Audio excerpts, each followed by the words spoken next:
There they are. Let's go. Colin and Nick, my dudes. What's up? What up, man? How you doing? I'm doing all right. Listen, so good to see you. The chat obviously loving all of you as well. What's going on? Tours just kicked off. So good to see you. Grayscale, new music, new tour, everything. Let's go, right? Yeah, man. It's a lot all at once, man. It's been good.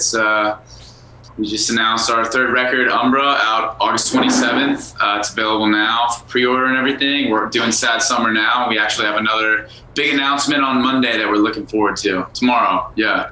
Okay, so thanks for not making the announcement tonight, but can you tease us a little bit? I'll talk to everybody afterwards, Vaughn, to everybody, but can you give us a little tease on what the announcement might be? You'll be seeing more of Grayscale. You'll be seeing more of us. Yeah. You'll be able to see us in more capacity. Yes. That helps. Not a whole lot of other ways to say it. Yeah, we're gonna be. We may or may not be playing more shows. We'll see. Awesome. Well, listen. Obviously, the music industry got absolutely crushed, and the last year and a half has sucked. Whether it's for the artists like you, whether it's the crew, whether it's the labels, whether it's personalities like me, or the fans, especially the fans that were expecting a lot of tours and shows. It sucked when things weren't able to happen. Before we get into everything great that's happening right now with Grayscale, summarize like the last year and a half. Like how are you guys doing? Like how are things? We got new songs, etc. What's going on? How are you? We're good, man. It was definitely weird. It was definitely like you spend. I mean, what is it, 16, 18 months total? It's a long time.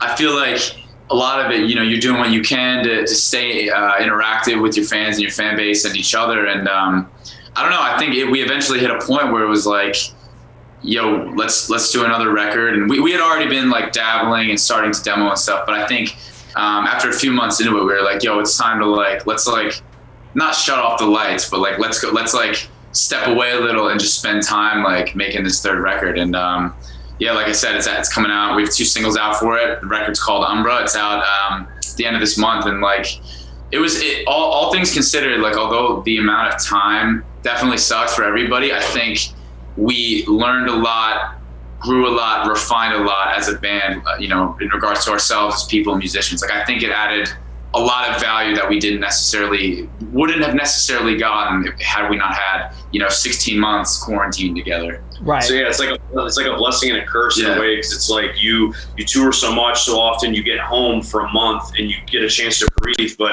you're supposed to write and do everything else in between there. So to have that extended amount of time to focus and crack down, it was great in a sense, as much as we hated it. But it's like let you dial in those details that maybe sometimes you would have missed something otherwise. And it's crazy for Grayscale because obviously with Nella, that was such an incredible album. And then you did the headlining tour. We're all hanging out here in New York City. I'm freaking out. I'm having so much fun. You guys are as well. The shows are starting to sell out more and more. Ultimate high, then all of a sudden the ultimate low for everybody. And I kept in touch with every couple of months or whatnot. I text with you guys randomly. By the way, do you enjoy the random text messages when Gunz shows up on the phone? Are you like, oh Christ? Or you're like, let's go? How does that feel?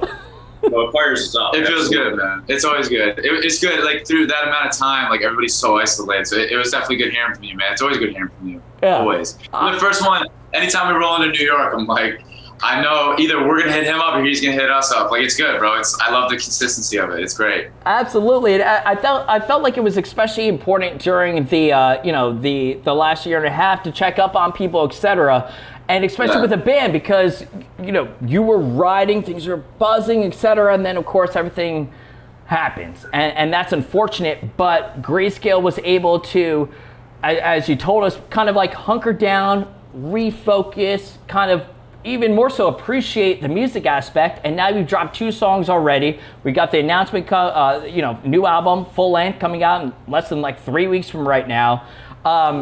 That's a testament to you, the strength, and also the realization that, listen, let's fucking write some songs. Let's go. Yeah, man. And I feel like for us, even, it was weird because even right after doing Elevia, like we're definitely the type of band we're writing all the time. So we were already into writing Umbra material.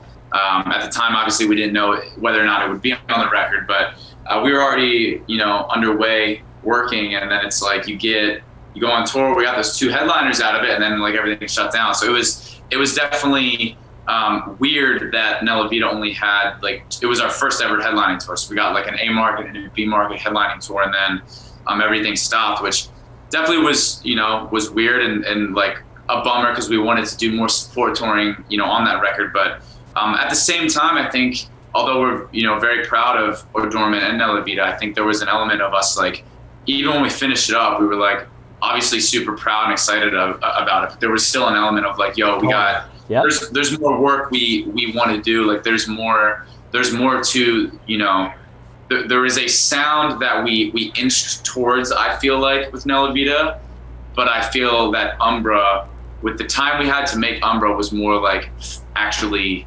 finding it. Like to me, it's like Adornment and even Nella Vita was like, we were kind of walking through the woods, like we were kind of, I don't want to use the word stumbling, but we're like moving through the woods, right? And then I feel like this record, Umbra, was the one where we like found the trail, like this is, the most organic, fulfilling, natural, purest form of our band and our sound. And the way it all feels is like the best it's ever felt to us. And I think it was the moment where we kind of were like, okay, like we love and appreciate the previous records, but I think this is the one where this kind of has been more of a blueprint for like the stepping stones leading up to it that kind of got us to this point and finding the sound. And from here, it's kind of building on what we created with Umbra.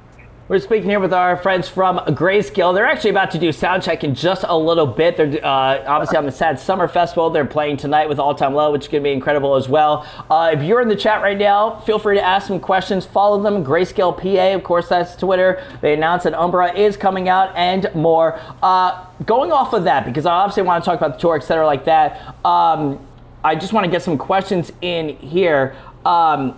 Light Up Golden says, how does the development of Umbra differ from O'Dorman and or obviously Nella? That's a great question. I just think it's one of those things where, as a band, like, to us, even O'Dorman was a rock record, and I think a lot of it gets. I think the biggest thing is, like, for us as musicians, like, we grew up listening to and learning and being trained classically in a lot of ways. Like other Nick and I learned jazz drums for 5 years before we learned rock drums. Like Andrew played at church his whole life, so like loves soul, R&B. Dallas is obsessed with the 80s and Phil Collins and all kinds of 80s music. And like Nick's got all kinds of shit that he listens to. And it's like, I think Adornment was our first one.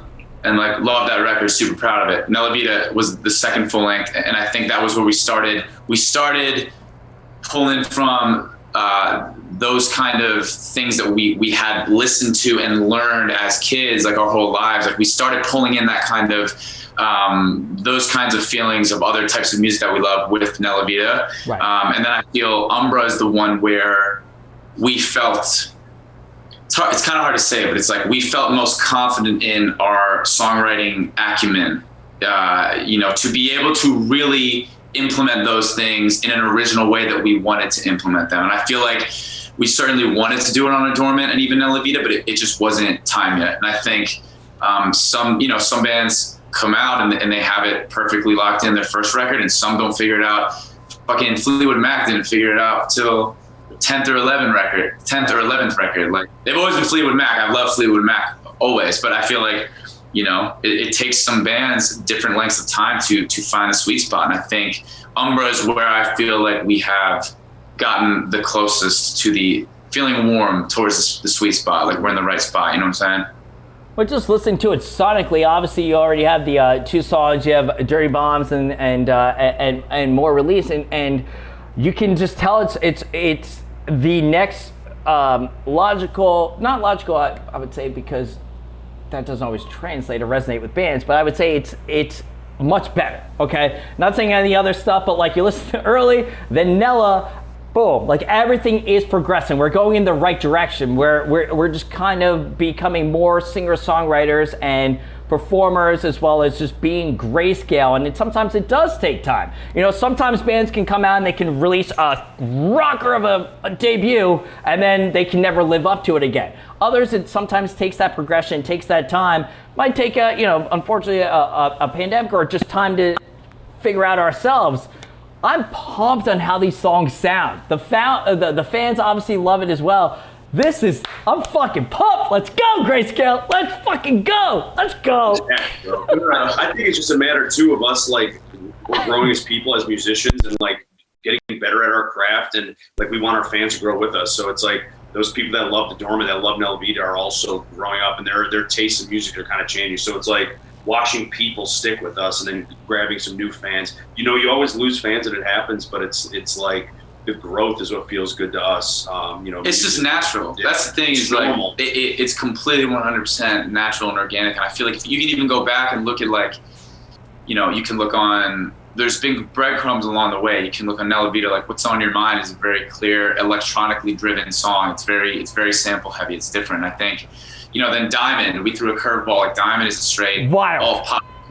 Yeah, and like, that's the thing. So there's a song on Umbra called Carolina Skies, and Carolina Skies is like, it's a pretty pop-leaning song. And I think just the growth as people, as musicians and songwriters, and songwriters specific to Grayscale, it's always felt right. It's always been a natural and organic thing. And I think, what we wanted to accomplish with Diamond in a lot of ways was to scare the shit out of people, which most people, loved it and thought it was great. And some people were confused as well. But I think, that's great, because then the reality is, man, that allows songs like Carolina Skies and other songs, on Umbra to live like with impunity. Like, they live there, and it's no question, because that's something we've done before, and we've laid breadcrumbs along the way. And like, we're just those people where, to us, it's like, it's going to be fulfilling to us, and we're going to write the best record the way we want to. And we are so goddamn fortunate and so blessed to have the fan base we have supporting us, because it's like, yeah. In a weird way, it's like we're going to do it regardless. We're just so lucky that, we have had like the most ridiculously supportive fans from jump. So it's like, it's been amazing, man. And like the response to Dirty Bombs and our second single, Babylon, has been fucking unreal. And it's been like, I don't know. It's just been like, it's been crazy. Pre-orders have been crazy. Like, everything has just been so amazing. And like the timing of it, hitting the ground running right out of the pandemic, has been like, wow. And we're just thankful, man. We're just along for the ride here, and like, life is good. We're very excited and happy and blessed. The thing with Diamond is, when it first came out, and what you get for the viewers and listeners right now, whether you're watching live here on Twitch, which is awesome, thank you for all that. Make sure to drop a follow right below. But also, you might be listening to this on the Gunz Show podcast, and which is why you need to watch along live, so you can ask questions, etc. Because we are going to get to your questions in just a minute. When I first heard Diamond, I was like, huh. But then, I obviously I'll listen to it here and there. I think I might even texted Nick. I might have texted you. All of a sudden, I had a newfound appreciation, like right before summer hit, for Diamond, because I was like, holy fuck, people are getting vaccinated, life is happening, like I can go to a bar, I can party with my friends again. The Diamond chorus is going to rip. I was so excited how, like, that song, like, boom, let's go. And I had a newfound appreciation for it. So if you don't know Diamond, you need to respect it. The chat is loving it, by the way. They do love Diamond. So we need to work that into a set list, hopefully sometime soon, my man. My guys, come on. We need to. Like, I don't even know if we ever intended on playing it live, to be totally honest with you. Like, it was just a feel-good summer song, like, between records. Diamond is not on Umbra, but I don't know, man. You never know. And I feel like that's something about us where it's like, we're, maybe we will play. I don't fucking know. Who knows? Who knows? Fun. Maybe I'm the headliner. Who knows? Whenever the headliner is, you never know. We'll see. Yeah. Speaking of that, Sad Summer Fest, Grayscale, of course, is a part of it. I'm calling this, and have been calling it, previewing, etc. This is the concert of the summer, Sad Summer Fest, and this lineup from Movement, story so far, the Maine, fucking crushing it. Love the Maine, obviously. All Time Low, let's go. All Time Low, watched their live set last night on Veeps. Grayscale is a part of this. Last night especially was just wild in Anaheim. You had Demi Lovato coming out to do Monsters. You had Pale Waves coming out to do PMA, etc. 8,000, 9,000 people. Tell us about Sad Summer So Fest, and I know you're also doing like one-offs here and there, like separate stuff with All Time Low, etc. Tell us about it. What a fucking way to come back to shows. Let's go. Yeah, man, and I'm gonna try to. I hope you can still hear me. All Time Low is actually sound checking, so I hope you can still hear us over the drum. We got you. Okay, good. Yeah, it's been unreal, man. It's like we've been good friends with the Maine. We've known Movements for a long time. We met Story last night. And we it was like, Wild night. It was great. They're good boys. It was great, man. It's like, and then All Time Low. Obviously, we met him in passing, and today we'll be hanging all day and get to know him better. But and Destroy Boys, super nice people. It's just good vibes all around. Everybody's happy to be back, and everybody's in a good mood. And the shows have been unreal. Anaheim was like 8,000 people yesterday. It was amazing, man. It just feels so good to be back doing what we're doing. Like, we're so thankful for it. It's gonna be fun as hell. These off dates with the Maine and All Time Low are gonna be amazing. And then come Monday, there might be more show days. Who knows? We'll see. Monday. How did it feel for Grayscale to step out? It's not like all right, we're gonna play like a 500 capacity venue. It's like, no, you're on the Sad Summer Fest, like boom, let's go. And obviously all those fans, a lot of them are in the chat right now, a lot of them are listening, watching along, whatever it might be, and they're loyal, they're great people, and they know the words, etc. They get there early, so they see and they support all the bands because they know how it is. But it's been a couple days since for Sad Summer. Yes, so you're playing in front of thousands of people. How'd that feel? Or what do you want to say to everybody out there that might be watching along that might have went?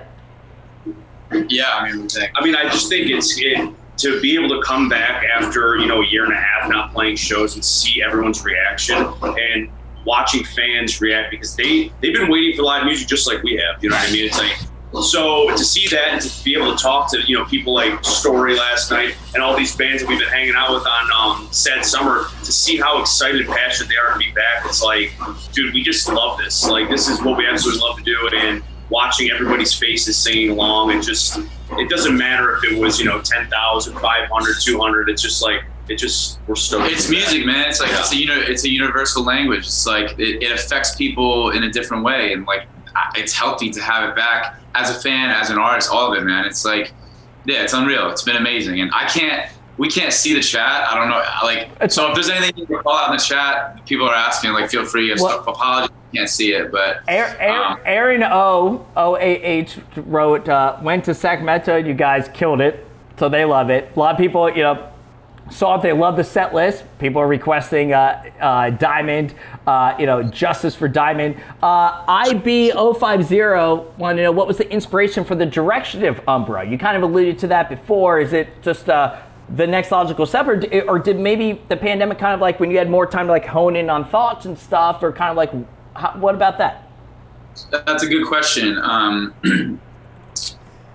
You can kind of take that question and answer it, in different ways. There's an instrumental answer, there's a lyrical answer, there's a macro, like, look, branding, album, a cover art type of answer. But I could talk about that for hours, but we only got, we got 10 more minutes. Right, yeah.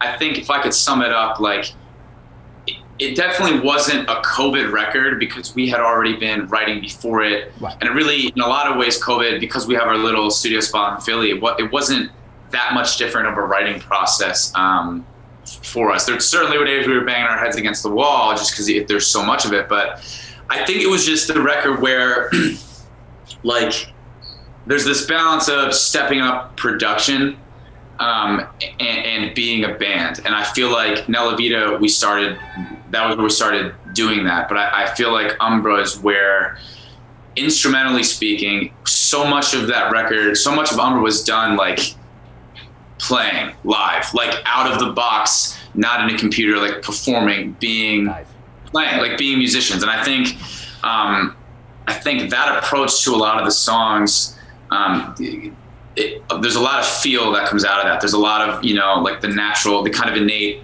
natural songwriting stuff that comes just out of being,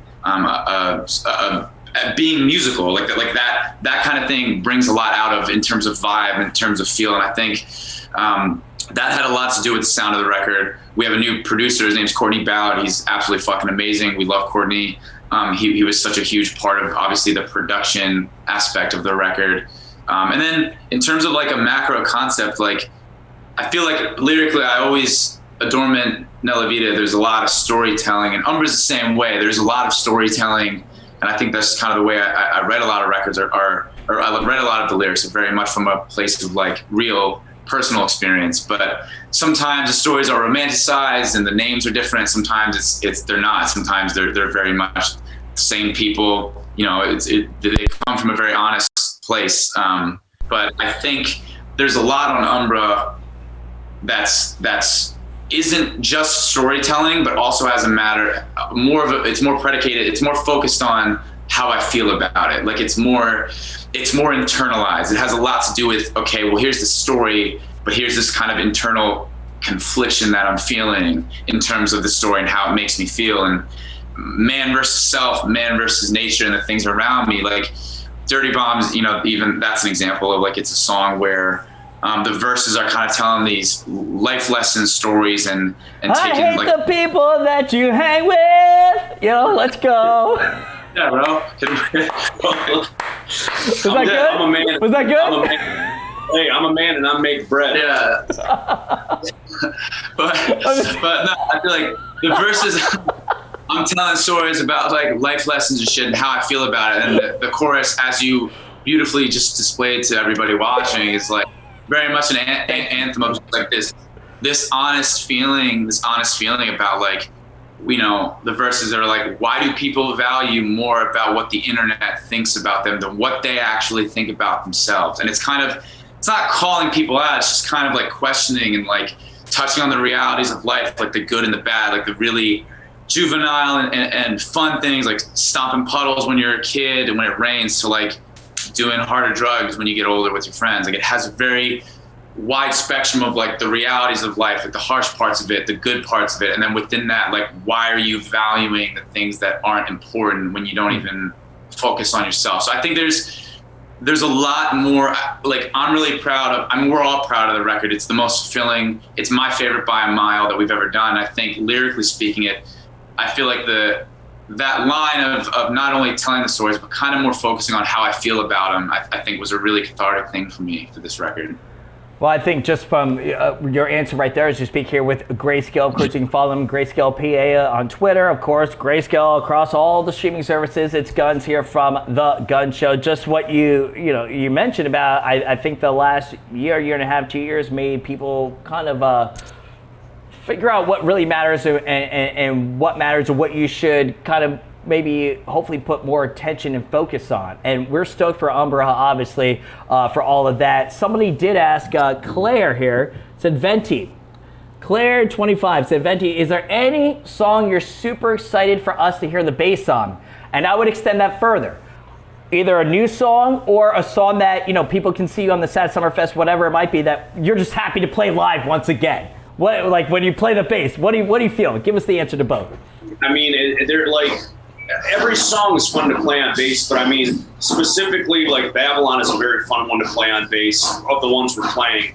And it's like, there's actually a lot of parts, like bass is so specific to, it's just as important as when you do play as when you sit back and let the music do its thing. So Babylon doesn't necessarily have a lot of bass, but when there is bass in it, it's like very funky and it's very fun. I would say probably on the new record, Without You, the first track on the record, is like stupid fun on bass, and I would have to say Bad Love is also another very fun bass song. If I had to gas him up, bro, I'd say Bad Love. It's like, I just think rhythmically, him and Nikki, like, I don't know, there's a lot coming back to that feel conversation that we talked about, like that feel that is really important to us as musicians and putting that in our art. And I feel like Nick and other Nick like did such a good job rhythmically on a lot of the songs, and Bad Love is one for me baseline wise that like I fucking love. And I think that has a lot to do with, like Colin was saying, like sitting in a room together in a circle and literally like just writing these out like as they come, like playing different things and almost like playing it and laughing when it happens because like somebody feels so good. You're like, holy shit, like this has to be it. So I don't know, it's just a special moment when that happens. Like with new technology, it's very easy to write inside a computer and just spit some sort of song out. But and like people do it that way, and they're obviously very successful. We've had success doing it that way too. But I think, you know, I think a lot of the goodness of Umbra and what we're most proud of, and it feels the most original to us. A lot of that came from that, you know, in the room, like in the moment. Right. Yeah. Right. So yeah, I mean, there's your answer if that helps. Grayscale 2.0 coming at you. I'm so excited. So are the fans. We have like 3 minutes left because then they have to go and sound check, but obviously follow them on everything. If you can go to the Sad Summer Fest, go if it's not sold out yet, because I mean, it's sold out a lot of places. Go. You do not want to miss this. All Time Low, absolutely crushing it. The Maine's new album is so good. Every band on tour is awesome. I always say I love tours when everyone's friends, everyone, you know, helping out each other, etc. But also you can show up at 4:30 in the afternoon. Hey, you want to show up earlier? Whatever. Wait in line. It's all good. You show up like 4:30 and love every single band that's performing. And that's exactly what's happening in that Sad Summer Fest. Real quick, because it is more of a Twitch thing that we're going with and we're interacting. Bre Korgs, or BRE Korgs, they want to know our favorite song lyrically right now, Colin. Like, is there a song that might be hitting you lyrically different after everything that's been happening? Or, you know, you've been on stage now in front of a lot of people. A song that, you know, shit, man, that lyric's fucking awesome. I don't know. I feel like Dirty Bombs, playing that live has been really fucking cool. I feel like what that song's about and like the feel of it of just like not giving a shit what people think, just being yourself, like that freedom of it. I feel like festival, like playing that at a festival, playing it live and people reacting to it the way they are, like I think there's something to be said for that. Like, and I think for me, like that's been really cool. And you know, I think there's a song on the record called Live Again. That song specifically is like really close to me and important to me, and that's one that you may or may not hear down the line. We'll see. But oh shit.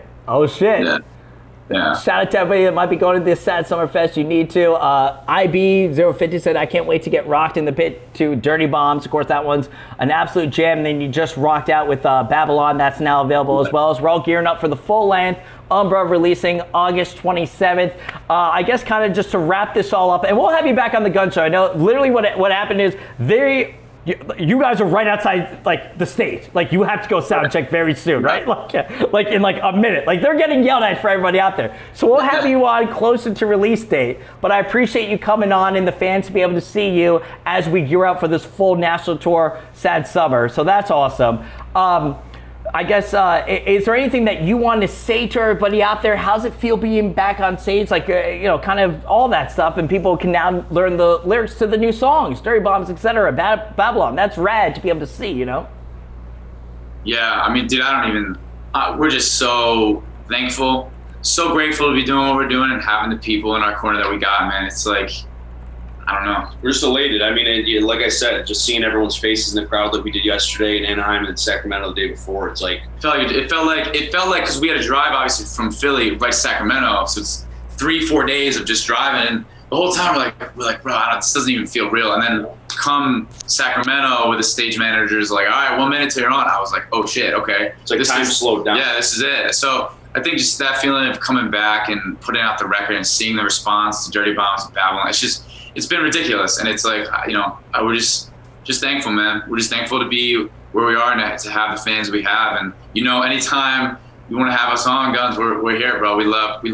We love you on the show. We haven't even touched on sports. So yeah, we obviously have sports. Yeah. Yeah, bro. We've got lots to talk about. So much to talk about. But listen, I am I consider you, you know, even though we don't hang out like all the time, obviously, especially whatever, but I love you guys' mindset. I like you guys, love you guys as, you know, people. I love the band. I love what the band stands for, which is why it was cool because, like, I didn't feel, not really ashamed, but like, I didn't feel weird being like checking in on you guys every couple of months. You know, I would check in a couple different bands, be like, hey, how the fuck you guys doing? Like, shit sucks. Nobody can do anything. We're all stuck inside, like, whatever. Yeah. And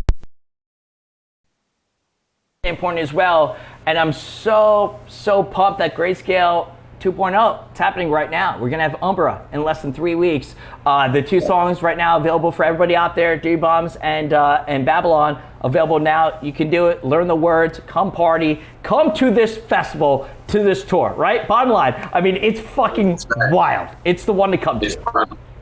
That's a good one, man. Yeah, absolutely. We love you to death too, bro. Like, thank you for everything. we appreciate you always reaching out. We love talking to you. So good. It's reciprocated the same way, bro. We'll definitely delve more into the album, more into the songs when we come back. Like I said, it's gonna be it was short because they literally have to go sound check. Final thing, what do you want to say, everybody in the chat? What do you want to say, everybody that's watching live on the Gunz Show Twitch? Follow right below, by the way. Click that follow button. What do you want to say, everybody that's listening to the Gunz Show podcast? Tell us right now, Grayscale, go for it. I'd say follow Gunz. Oh yeah. I'd say, yeah, I would. Get out to a show. Get out to a show, man, and thank you for everything. And Umbra's out August 27th. Pre-orders available now. Vinyl selling quick. Get your copy. We're just happy people, man. Life is good, and it's our favorite record by a mile. Like, we're very excited. It's a big thing. We really truly want you to be a part of it with us. It feels really special to us, and we value it a lot, and we're super thankful. So that's pretty much everything. We love you all. We love you all. I love everybody. I feel good. I love America. I love it all. Let's go. I love humans in general. We got Colin and Nick Venti, of course, the Gunz Show. Listen, go sound check so you guys don't ruin it for tonight. Another sold out show tonight. Go find them and check them out, though, throughout the whole entire tour. It's going to be a lot of fun. Sad Summer, you're also doing like separate dates with All Time Low, the Maine, etc. So just follow Grayscale across all socials. The new album drops August 27th. We'll have you back on. We'll talk about that. I'll see you guys in New York City, and the fans love you. And one of the better bands out there by far. Great musicians, even better human beings. Appreciate you coming on. I cannot wait to hear some of these songs live. Dude, I don't know if you guys do In Violet, but you better do In Violet here in New York City, because when you go, wait for it, jump, damn, bam, bam, bam, like, I'm gonna fucking jump up and down like a motherfucker. I might stage dive at that moment. So you better do it in New York City. Bam, bam, bam, bam. I'm just gonna soar to the crowd. So we need to do that. We'll talk. Yeah, we'll talk, bro. We'll do it for you. Let's go and check them out, Grayscale. Appreciate it. Rock and roll.